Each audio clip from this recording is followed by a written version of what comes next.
Right, I wrote some short stories about historical figures, two collections, and what I'm going to do now is record some of those stories that I wrote about historical figures, and this one's about Gavrilo Princip, a Serbian nationalist, terrorist, political activist, and student. Terezin harbored the most dangerous, depraved, and seditious criminals in the Habsburg Empire. It was a large, imposing, dark citadel in which the most dangerous and unhinged criminals were shunted off to. It was a dingy, unpleasant place in which the most brutal hardships were executed.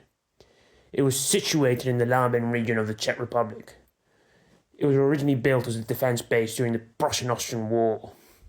Granted, in the midst of the First World War, millions of people died in the trenches. Even innocent civilians were subjected to more than painful and excruciating pain. Still, the criminals in Terezin did not have it easy either. One such prisoner was Gavrilo Princip.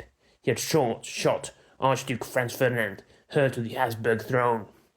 The Archduke had been carrying out a military expedition in Sarajevo, a province of Bosnia, which had been annexed by Austria-Hungary.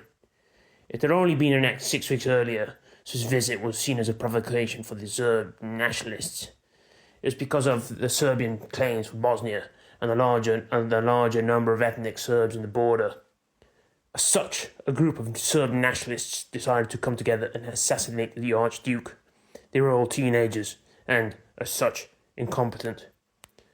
The group attacked the Archduke and he decided to continue with the visit. His chauffeur did not know Sarajevo and took a wrong turn. He realized he had made a mistake, stopped, reversed, and came to halt in front of Princip. He shot twice, killed the Archduke, and fatally wounded his wife.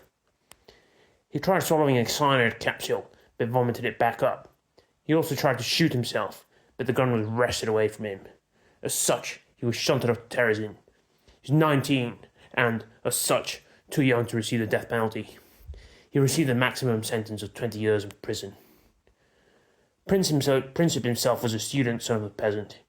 He was an auspicious young man, excelling in academic studies in a location which had an 88% illiteracy rate. He was drawn to socialism because he wanted to do something about poverty. The Habsburg Empire occupied Bosnia since 1878, having previously belonged to the Ottoman Empire. Bosnia was the last place in Europe in which serfdom persisted, having gone on until 1914. The cell he was locked up in was dingy, with several rats scuttling across the mucky floor. He was chained to the wall. He wore dishevelled clothes, a torn shirt and trousers. He wore no socks or shoes. He had not bathed in years. His teeth were tawny and disfigured. He had lost an arm, so one of the chains that tied him to the wall had been rendered redundant. Indeed, the conditions in the cell that led to him contracting skeletal tuberculosis. His arm had been amputated a few weeks before. He swayed his head as it's one of the few parts of his body which he could move. He coughed and groaned. He sometimes mumbled to himself. But so much weighed on his conscience. True, the Great War could have been instigated by something else. Tensions had been mounting for decades. Austria was looking for an excuse to invade Serbia anyway. However, there could be no escape from the fact that it was Princip's fateful bullet which tipped Europe into a world war. It was not a minor war either. It was a total war, which consumed the resources of all the countries involved. Unlike the Napoleonic Wars, it involved compulsory conscription. Princip told himself and others that he was convinced that the war would have happened anyway, but he still could not bring himself to feel complicit in its outcomes. He himself had helped to instigate something so momentous, so brutal, so destructive. Millions were dying in the trenches. Millions had lost their family, friends, and their spouses. He could not help but feel that he had played a part in this grand war which was afflicting all of Europe. A guard came in. He was wearing a blue uniform and a black helmet. His name was Fritz Schneider. "Still there, Gavrilo?" he asked. Princip coughed and uttered, "Only just. Well, you've been confined here, chained up, beaten and alienated, and one of the only contacts with the outer world you have. It was not meant to be like this. You were meant to be completely isolated from the world. However, the world itself has been shaped by your act of wanton destruction, so I cannot help but inform you about it." Princip timidly peered up. What has happened? Well, you know most of it. As you know, Austria invaded Serbia and Russia joined Serbia. Germany declared war on Russia and France. The UK joined after Germany invaded Belgium.